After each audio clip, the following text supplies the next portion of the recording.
저희는 지난 주일 예수님께서 너희는 세상의 빛이다 라고 하신 말씀을 통해 세 가지 교훈을 함께 나누었습니다. 첫 번째 교훈은 무엇이었습니까? 우리는 철저히 주님께 의존해야 하는 존재라는 것이었습니다. 우리는 스스로 빛을 낼 수 없는 자들입니다. 빛의 근원이신 주님께서 우리에게 빛을 비추어 주셔야 빛을 낼 수 있는 반사체입니다. 그래서 주님을 의지하지 않으면 우리가 어떻게 된다고 했습니까? 신자는 신자인데 신자 구실을 못하는 아무 능력 없는 신자가 된다고 했습니다. 세상은 살 수 있을지 몰라도 세상에서 신자로 사는 일은 못한다고 했습니다. 끊임없이 주님을 의지하고 끊임없이 주님을 붙들어야 세상에서 신자로 살아갈 수 있습니다. 주님을 의지하기 위해 우리가 끊임없이 찾아야 할 자리가 어디라고 했습니까? 기도의 자리, 말씀을 읽는 자리라고 했습니다. 너희는 세상의 빛이다 라고 말씀하신 것의 두 번째 교훈은 무엇이었습니까? 육신을 입고 이 땅에 오신 예수님께서 그분의 말과 성품과 행실을 통해 세상 가운데 하나님의 영광을 나타내셨듯 우리도 그렇게 살아야 한다는 것이었습니다. 우리는 우리가 믿고 고백하는 하나님을 우리의 모습을 통해 세상 가운데 드러내는 자로 부름받았습니다. 그런데 우리는 매우 자주 우리가 믿고 고백하는 하나님의 모습이 아닌 정반대의 모습을 세상 가운데 드러내며 살아갑니다. 하나님은 우리를 향해 늘 웃으시는데 우리는 사람들에게 인상을 쓸 때가 많습니다. 하나님은 우리에게 늘 친절히 대하시는데 우리는 사람들에게 불친절할 때가 많습니다. 하나님은 우리에게 넉넉하신데 우리는 다른 사람들에게 생떼를 쓸 때가 많습니다. 우리가 하나님을 세상 가운데 드러내는 존재라는 것을 늘 기억해야 합니다. 주님께서 우리를 세상이라는 무대 위에 세우시고 빛을 비추고 계십니다. 세상 사람들은 무대 위에 서 있는 우리를 보고 있어요. 여러분이 지금 저를 보듯이 사람들이 보고 있어요. 자신들에게 무엇을 보여줄지 기대하고 있습니다. 이 사실을 반드시 기억하시기를 바랍니다. 너희는 세상의 빛이다 라고 말씀하신 것의 마지막 교훈은 무엇이었습니까? 태양빛을 받은 달이 아름답듯 사람도 하나님의 빛을 받을 때 비로소 아름다운 존재가 된다는 것이었습니다. 그런 의미에서 하나님의 빛을 받고 있는 신자, 이미 하나님의 빛을 받고 있는 신자는 이미 아름다운 존재라고 이야기했습니다. 스스로를 볼 때 이런저런 부족한 점들이 많이 보여 속상할 때가 있습니다. 그런 점들이 개선되고 보완되어야 좀 더 괜찮은 사람이 될 것 같습니다. 물론 맞는 말이지만 주님께서는 우리가 이미 아름답다고 말씀하십니다. 완벽하다고 하신 것이 아닙니다. 완벽하게 되는 것은 하나님 나라에 가서 될 일입니다. 보기 좋다고 하신 것입니다. 깨진 부분, 못난 부분이 있지만 그 모든 것이 합쳐져서 조화롭게, 아름답게 구성되어 있다고 말씀하신 것입니다.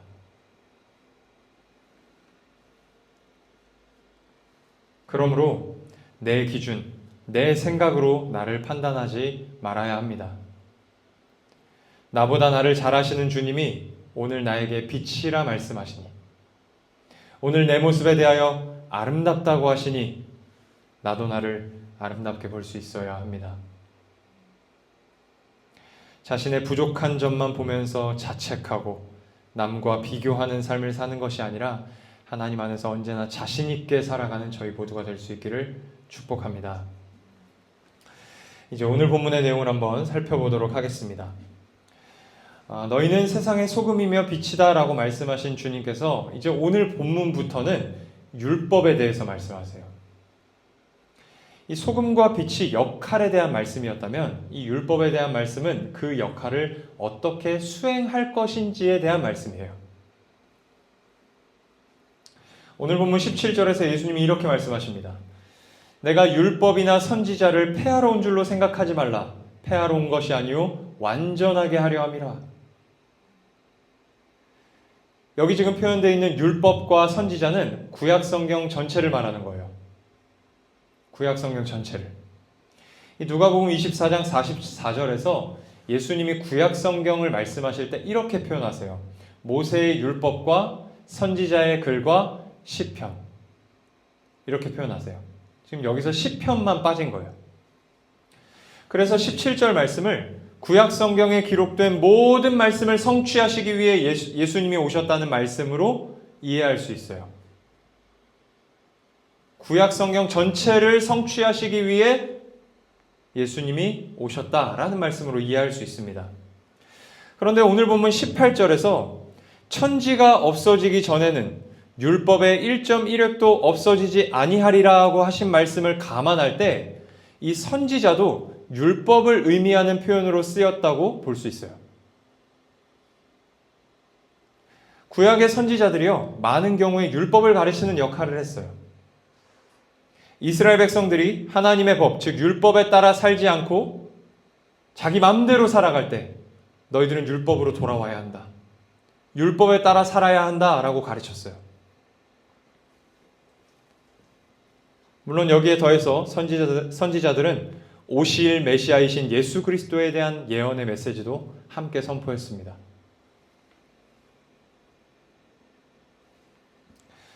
그렇다면 율법을 완전하게 하려고 오셨다는 말씀은 무슨 뜻일까요? 율법을 완전하게 하려고 오셨다. 율법의 모든 계명을 하나도 빠짐없이 다 지키실 뿐만 아니라 하나님께서 인간에게 율법을 주실 때 가지셨던 그 의도와 목적까지도 성취하시기 위해 오셨다는 거예요. 그러니까 문자 그대로 율법을 지키는 데에만 그치시는 것이 아니라 그 율법이 가지고 있는 하나님의 의도와 목적과 마음까지도 다 성취하기 위해 오셨다는 뜻이 이 율법을 완전하게 하러 오셨다는 뜻입니다. 말씀의 뜻이에요.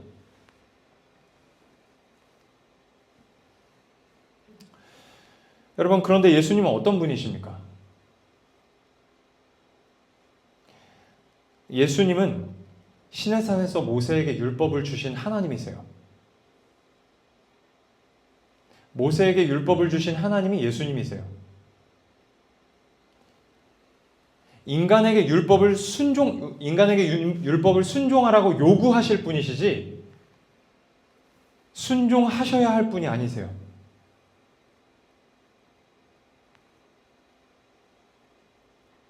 그러하신 분께서 왜 율법을 완전히 성취하시기 위해 오셨을까요?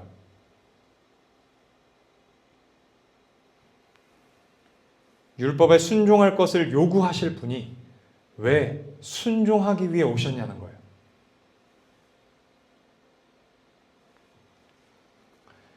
갈라디아서 4장 4절에서 5절에 바울은 이렇게 말합니다.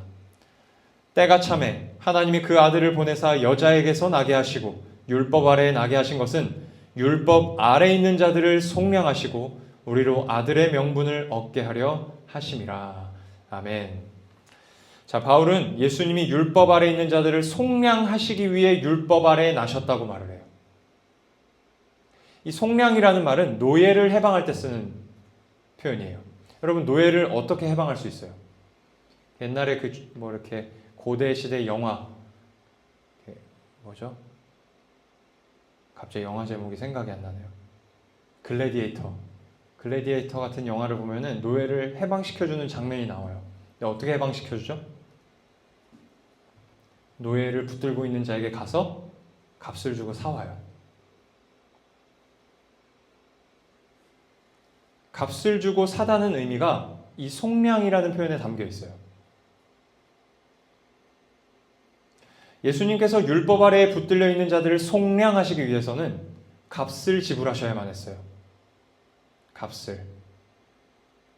값을 지불하시기 위해 하나님이신 예수님께서 율법 아래 인간으로 오셔서 율법을 온전히 성취하신 거예요. 마태복음 강의 초반에 제가 자주 말씀드렸던 내용이 있습니다. 하나님은 공의로우신 분이시라는 거예요. 하나님은 공의로우신 분이시기 때문에 대충 말로 퉁쳐서 구원하실 수 없어요.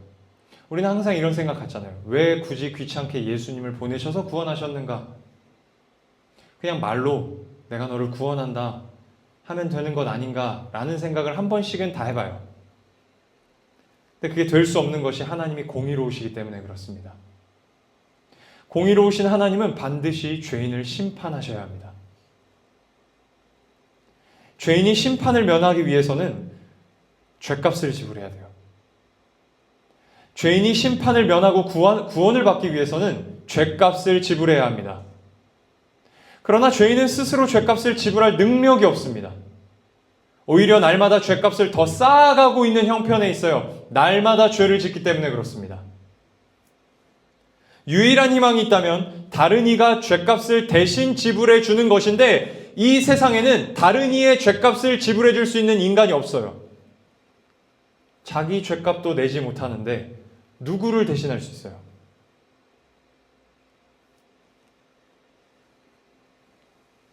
따라서 죄값을 지불할 수 없는 죄인에게 남은 것은 심판을 기다리는 것뿐입니다.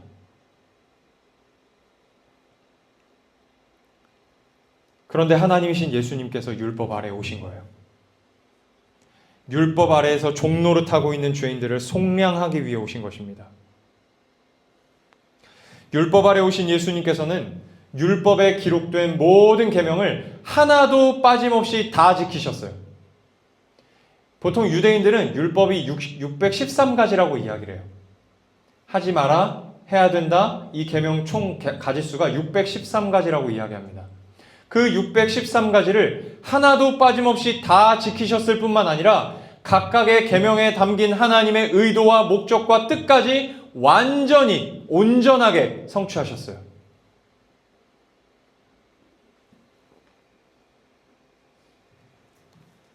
우리는 보통 율법을 지켜 행한다고 할 때 노동처럼 생각하는 경향이 있어요. 어렵고 힘들고 불편한 것이라고 생각을 합니다.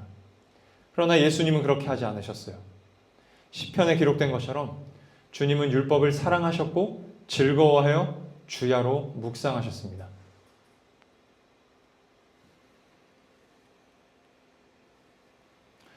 히브리서 기자는 히브리서 4장 15절에서 이렇게 말하고 있어요. 모든 일에 우리와 똑같이 시험을 받으신 이로도의 죄는 없으시니라. 죄는 없으시니라. 이 죄가 없으시다는 말은 율법을 완전하게 성취하셨다는 뜻이에요. 계명을 범하지 않으신 것만으로도 대단한데 예수님은 각각의 계명에 담긴 하나님의 목적, 하나님의 의도, 하나님의 뜻, 하나님의 마음까지도 인간으로서 온전히 성취하셨어요.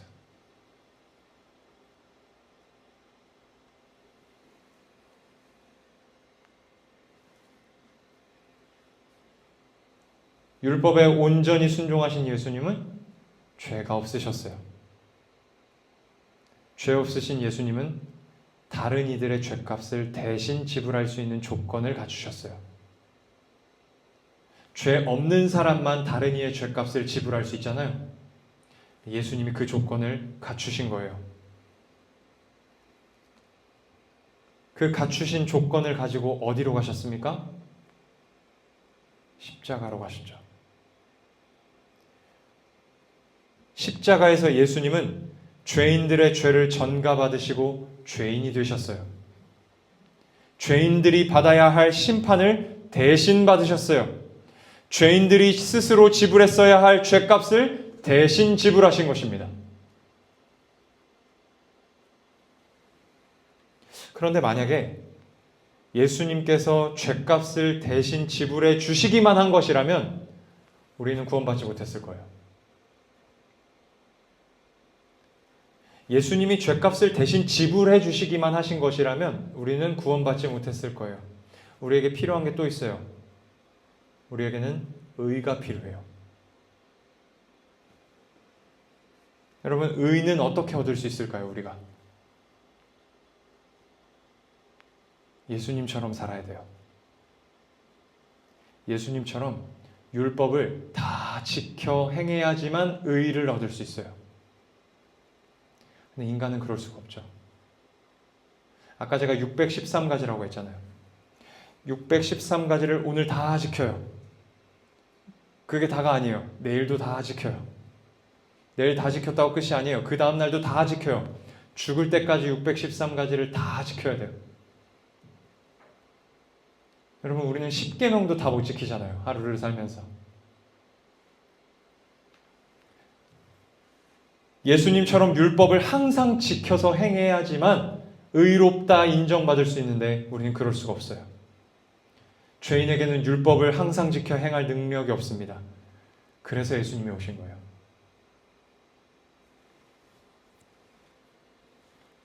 그래서 예수님이 오셔서 율법을 온전히 성취하신 거예요.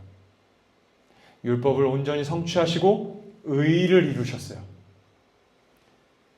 죄인은 도저히 의의를 이룰 수 없다는 것을 아시고 죄인을 대신하여 의의를 이루어 주신 거예요. 그리고 그 이루신 의의를 죄인들에게, 곧 우리에게 전가해 주셨어요. 우리에게 주셨어요. 내가 이룬 것이지만 너희들이 이룬 것처럼 내가 준다.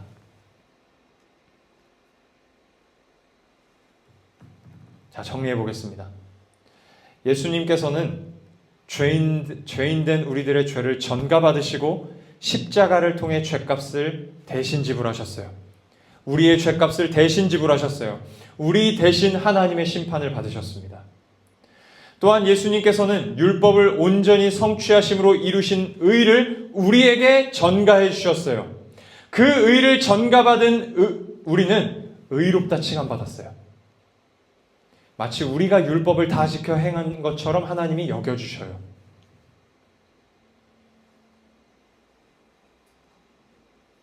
이로써 예수 그리스도를 통해 하나님의 공의가 완전히 만족되었어요.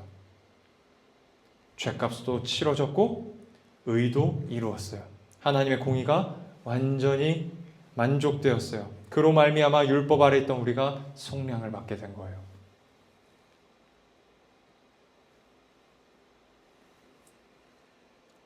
이 일을 위해 예수님 자신이 오신 것이라고 오늘 보면 17절에서 말씀하신 거예요.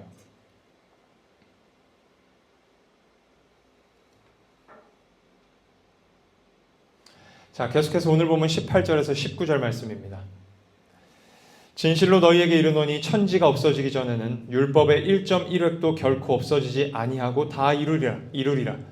그러므로 누구든지 이 계명 중에 지극히 작은 것 하나라도 버리고 또 그같이 사람을 가르치는 자는 천국에서 지극히 작다 일컬음을 받을 것이요 누구든지 이를 행하며 가르치는 자는 천국에서 크다 일컬음을 받으리라.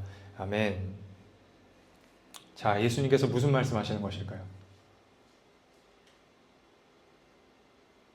무슨 말씀일까요? 율법의 1.1획도 결코 없어지지 아니하고 다 이루리라. 그러므로 누구든지 이 계명 중에 지극히 작은 것 하나라도 버리고 또 그같이 사람을 가르치는 자는 천국에서 지극히 작다 일컬음을 받을 것이며. 무슨 말일까요? 율법을 지키라는 거죠. 여러분, 제가 방금 뭐라고 했나요? 예수 그리스도께서 이 땅에 오셔서 율법을 다 지켜 행하심으로, 성취하심으로 의를 이루셨고 그 이루신 의를 우리에게 주셨다고 했어요. 그래서 마치 그 율법을 우리가 이룬 것처럼 하나님이 여겨주신다고 했어요. 근데 왜 우리가 율법을 지켜야 할까요?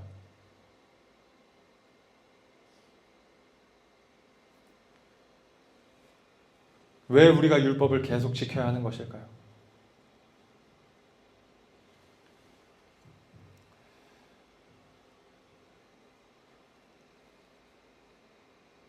율법을 온전히 성취하셨다는 말씀이 예수님 편에서는 이런 뜻이라고 했어요.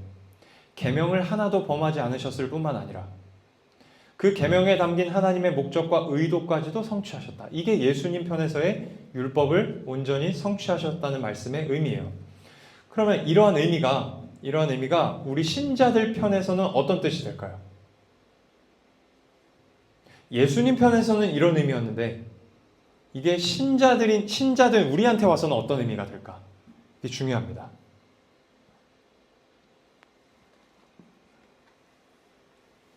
잘 들어보세요.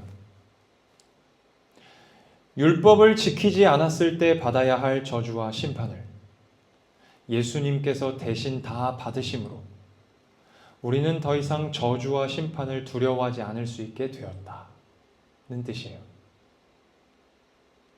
더 나아가서 실패를 두려워하지 않아도 되며 무한한 기회가 주어졌다는 뜻이에요. 이해가 되세요? 다시 한번 읽어드릴게요. 율법을 지키지 않았을 때 받아야 할 저주와 심판을 예수님께서 대신 다 받으심으로 우리는 더 이상 저주와 심판을 두려워하지 않을 수 있게 되었다라는 뜻이에요. 그리고 더 나아가서 이제 우리는 실패를 두려워하지 않아도 되며 무한한 기회가 주어졌다는 뜻이에요.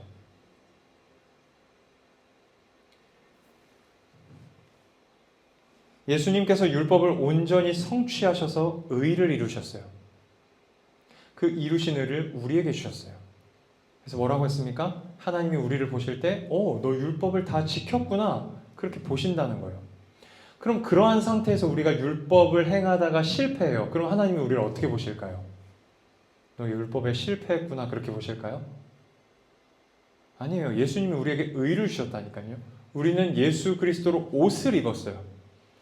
우리가 율법을 행하다가 실패하더라도 주님은 우리에게 너 율법 다 지켰구나 그렇게 보세요.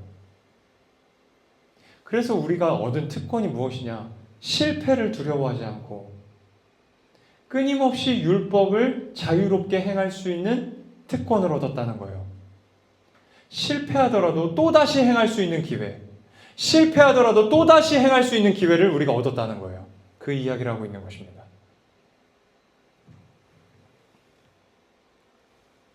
그 무한한 기회 속에서 이제 예수님께서 율법을 지켜 행하셨던 것처럼 각각의 계명에 담긴 하나님의 목적과 의도와 뜻까지도 우리가 생각해 보면서 율법을 지켜 행하여 보라고 하신 것이 18절, 19절의 말씀인 거예요. 그래서 오늘 본문 다음부터 살인하지 말라, 간음하지 말라와 같은 계명들에 대한 예수님의 설명이 나오는 거예요. 너희들 이렇게 한번 살아봐. 이 살인하지 말라는 계명은 단순히 사람을 죽이지 말라는 말이 아니야. 형제를 대하여 욕하지 말라는 거야. 더 깊은 의미가 있는 거야. 하나님이 생명을 소중하게 여기시는 분이시라는 거야. 그 마음을 가지고 율법을 한번 지켜봐. 그 얘기를 하시는 거예요. 이것이 신자들 편에서의 율법을 완전하게 하셨다는 말씀의 의미인 거예요.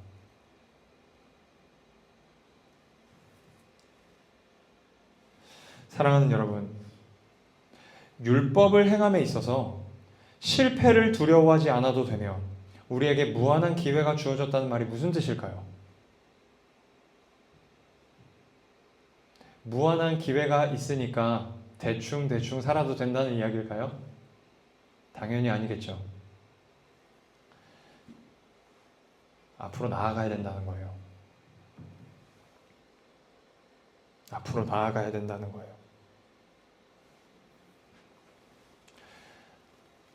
기회가 한 번뿐이라면 실패했을 때 어떤 마음이 들까요?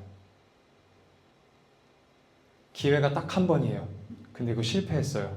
뭐만 남을까요? 후회와 자책만 남아요. 그런데 다음 기회가 또 있으면 왜 실패했는지 생각해 볼 수 있어요. 왜 실패했는지를 내가 생각해 보면서 다음번엔 그러지 말아야지 다짐도 할 수 있어요. 다음 기회가 또 있다면 지금보다 더 하나님의 뜻에 합당한 모습으로 나아갈 수 있어요.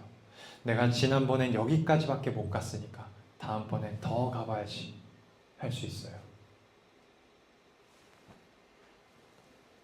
제가 이 설교 준비하면서 딱 그 생각이 들었어요. 제가 설교를 준비할 때 제가 했던 설교를 다시 참고를 많이 해요. 제 언어니까 제가 한번 했던 설교를 참고해서 다시 원고에 실을 때가 있어요. 근데 어떤 설교는, 어떤 원고를 보면은 그 설교했던 장면이 떠오를 때가 있어요. 설교를 되게 잘했다는 생각이 드는 원고가 있어요. 참 은혜롭게 설교했다. 근데 뭐 몇 개월, 뭐 길게는 몇 년이 지나서 그 설교 원고를 탁 열어보잖아요. 내가 이거 가지고 설교 어떻게 했지? 싶어요. 엉망진창이에요. 문장이 하나도 맞질 않고 뭐 예시도 이상하고 막 그래요. 아마 오늘 설교한 원고도 제가 몇 개월 있다 혹은 몇 년 있다 열어보면 어떻게 이거 가지고 설교했지? 싶을 거예요. 근데 이게 마치 하나님이 우리에게 주신 기회 같았어요. 무한한 기회. 내가 지난번에는 여기까지밖에 못 왔었는데 다시 열어보면서 이건 좀 부족했네. 수정해서 조금 더 나아가고, 다음번에 다시 열었는데 그때도 괜찮았지만 이런 부분이 좀 아쉬웠네. 한 걸음 더 나아갈 수 있는, 그게 우리에게 주어진 무한한 기회라는 거예요. 율법에 대한.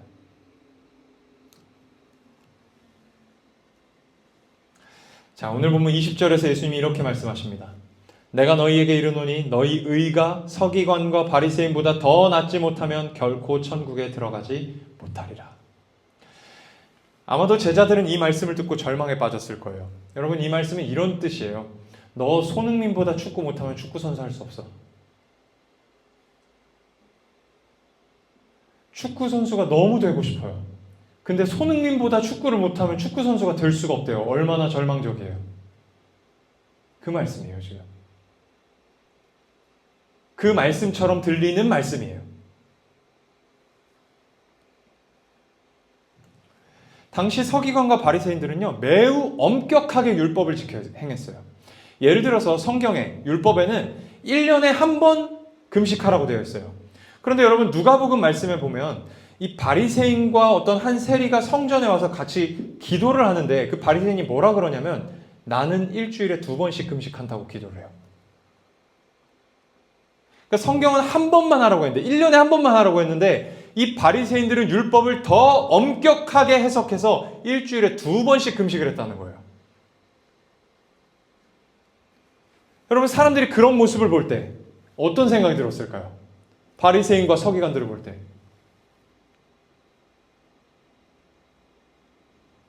대단하다 여겼겠죠. 어떻게 저렇게 살아갈 수 있을까? 나는 저렇게 못 살 것 같은데. 그들을 존경했고 그들을 모범으로 여겼어요. 그래서 그들보다 더 의로워진다는 것은 그들의 인식에서 상상도 할 수 없는 일인 거예요. 상상도 할 수 없는 일. 그런데 여러분, 예수님께서는 그들에게 뭐라고 말씀하셨나요? 서기관과 바리새인들에게. 기억나는 한 표현 딱 있지 않나요? 회칠한 무덤이다.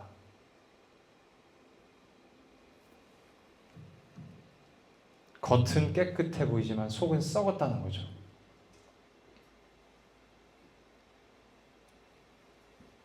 그들에게 있어서 율법은 규칙 같은 것에 지나지 않았어요. 지켜야 할 것 1, 2, 3, 하지 말아야 할 것 1, 2, 3, 그걸 정해놓고 그것만 다 행하면 할 책임 다 했다라고 생각했어요. 철저히 외적인 신앙생활을 한 거죠. 보여지는 것.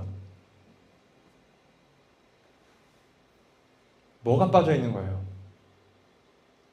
예수님이 더 나가신 게 빠져 있는 거죠. 율법을 주신 하나님의 마음, 거기에 담겨있는 하나님의 마음, 의도, 뜻, 계획, 목적 다 빠져 있는 거예요. 그런 것들이, 그 하나님의 마음이 그들의 내면까지 뚫고 들어가지 못한 거예요.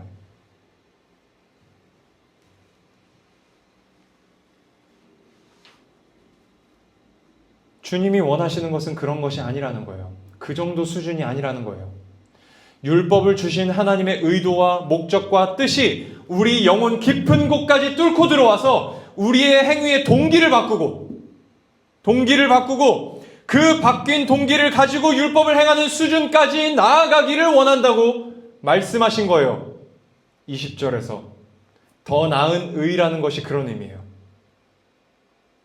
너희들은 율법을 그렇게 행해야만 한다.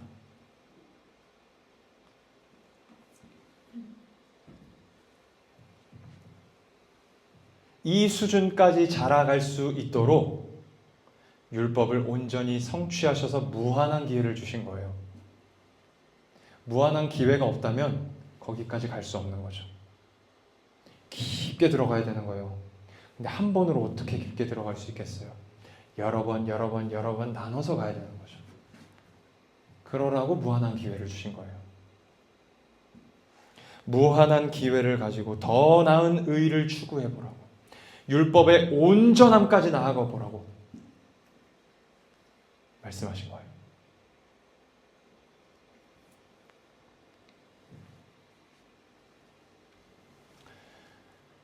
그러므로 신자는 실패를 두려워하지 않아도 되는 그 무한한 기회 속에서 서기관과 바리새인들보다 더 나은 의를 추구하며 살아야 합니다.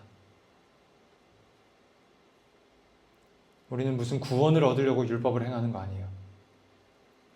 단순한 책임이나 의무에 의해서 하는 게 아니에요. 여러분, 광산에 왜 들어갑니까? 석탄을 캐거나 금을 캐러 들어가는 거죠. 기쁨을 발견하러 들어가는 거예요. 우리가 율법을 행하는 것은 기쁨을 발견하러 가는 거예요. 주님을 발견하러 가는 거예요. 그게 더 나은 의예요. 바리새인과 서기관들처럼 규칙의 수준에서 율법을 행하는 것이 아니라 율법에 담긴 하나님의 마음과 의도와 목적과 뜻이 무엇인지를 헤아리면서 지키는 거예요.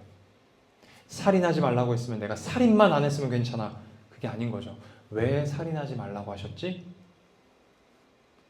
왜 도둑질하지 말라고 하셨을까? 그 하나님의 마음을 새겨보는 거예요. 우리가 예수님처럼 완전하게 율법을 다 지킬 수는 없을 거예요. 613가지로 오늘도 다 지키고 내일도 다 지키고 못해요. 우리는 10계명도 다 못해요. 그렇더라도 한 계명이라도 그것이 온전하게 우리 안에서 이루어지기를 소망하며 살아야 합니다. 한 계명이라도 우리 안에 온전히 이루어진다면 세상이 우리를 통해 주님의 영광을 보게 될 것입니다.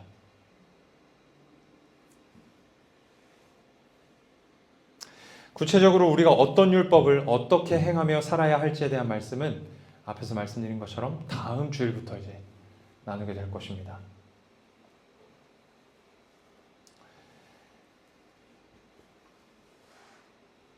그 전에 우리가 오늘 본문을 통해 알아야 할 사실이 있어요. 그것은 왕이신 예수님께서 다스리시는 나라가 어떤 나라냐는 거예요.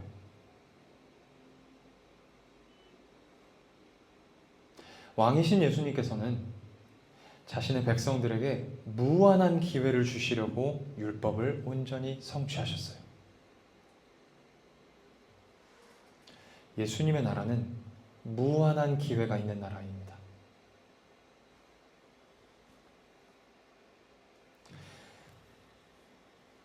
저희 몸된 교회가 주님의 나라와 같은 곳이 되기를 소망합니다. 서로에게 끊임없이 기회를 주는 공동체가 될 수 있기를 소망합니다. 누군가 잘못했을 때 정죄하기보다 용서하고, 밀어내기보다 용납하고, 판단하기보다 이해하여 잘못한 사람이 다시 회복할 수 있는 기회를 주는 교회가 되기를 소망합니다.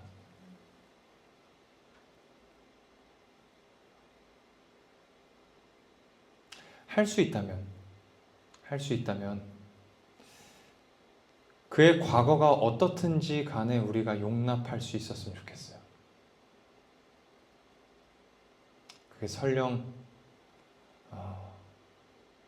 범죄라고 한다면 굉장히 수준 높은 거겠죠? 좀 어려운 문제겠죠? 우리가 할 수 있는 만큼 그 자리로 나아가 볼 수 있기를 소망합니다. 또한 서로를 더 알아갈 수 있는 기회를 계속해서 만들어가는 교회가 되기를 소망합니다. 그런 기회를 위해 우리 모두가 교제하기에 힘쓰고 교제를 멈추지 않기를 바랍니다. 서로가 서로를 향해 마음을 열고 자신을 더 드러내고 더 진솔한 이야기를 나눌 수 있는 교회가 되기를 소망합니다. 서로를 의지할 수 있는 기회도 있기를 소망합니다. 내가 힘들 때 저 사람에게 의지해볼까? 저 사람에게 연락해볼까? 그렇게도 해볼 수 있기를 축복합니다. 이뿐만이 아니라 신앙의 성장과 성숙의 기회도 늘 있는 교회가 되기를 소망합니다. 마지막 한 가지만 더 나누고 마치겠습니다. 예수님께서 율법을 온전히 성취하셨다는 말씀은 주님의 나라가 어떤 곳인지를 우리에게 한 가지 더 알려줘요. 예수님께서는 율법을 규칙의 수준으로 행하지 않기를 바라셨습니다. 회칠한 무덤이라고 하셨어요. 서기관과 바리새인들에게. 우리 신앙이 해야 할 것 1, 2, 3, 하지 말아야 할 것 1, 2, 3에 머물지 않기를 바라세요. 그 정도로는 안 된다. 그 정도 수준으로는 안 된다. 더 나은 것을 추구하기를 바라세요. 무한한 기회 속에서 성장하고 성숙할 수 있도록 율법을 온전히 성취하신 거예요. 여러분, 예수님의 나라는 규칙으로 움직이는 나라가 아니에요. 규칙으로 움직이는 나라가 아니라 더 나은 것으로 움직여지는 나라입니다. 교회가 질서 있게 세워지기 위해서는 일정 부분 규칙이 필요합니다. 대표기도도 순서대로 돌아가면서 해야 되고, 지금은 그거밖에 없네요. 네. 네. 뭔가 규칙이 있어야만 해요. 그런데 정말로 규칙에 의해서 움직이지 말아야 할 영역이 있습니다. 정말로 이런 규칙과 생각이 저희 가운데 혹 있다면, 이전에 신앙생활 하면서 쌓아온 것들이 있다면 저희 모두에게서 다 떠나가기를 소망합니다. 잘 들어보세요. 내가 좋아하는 종류의 사람 1, 2, 3. 내가 싫어하는 종류의 사람 1, 2, 3. 나 이런 사람 싫어. 저런 사람 싫어. 나 이런 성격의 사람 싫어. 나 이렇게 들이대는 사람 싫어. 내가 이해할 수 있는 종류의 사람 1, 2, 3. 내가 이해할 수 없는 종류의 사람 1, 2, 3. 내가 편한 사람 1, 2, 3. 불편한 사람 1, 2, 3.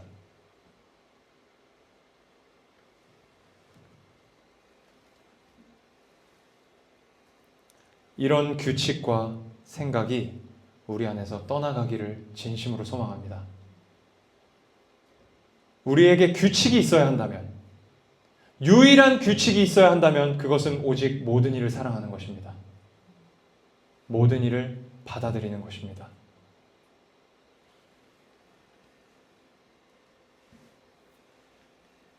예수님께서 우리에게 허락하신 그 무한한 기회가 우리 교회 가운데, 성도의 교제 가운데 가득히 흘러넘치기를 소망합니다. 규칙이 아닌 사랑과 용납 같은 더 나은 것으로 움직여지는 교회가 될 수 있기를 진심으로 소망합니다. 그래서 우리 몸된 교회 오시는 성도님들마다, 지금 계신 성도님들 말고 또 다른 성도님들이 오실 때마다 이 땅에서 하나님 나라를 여기서 맛보게 되기를 소원합니다. 기도하겠습니다.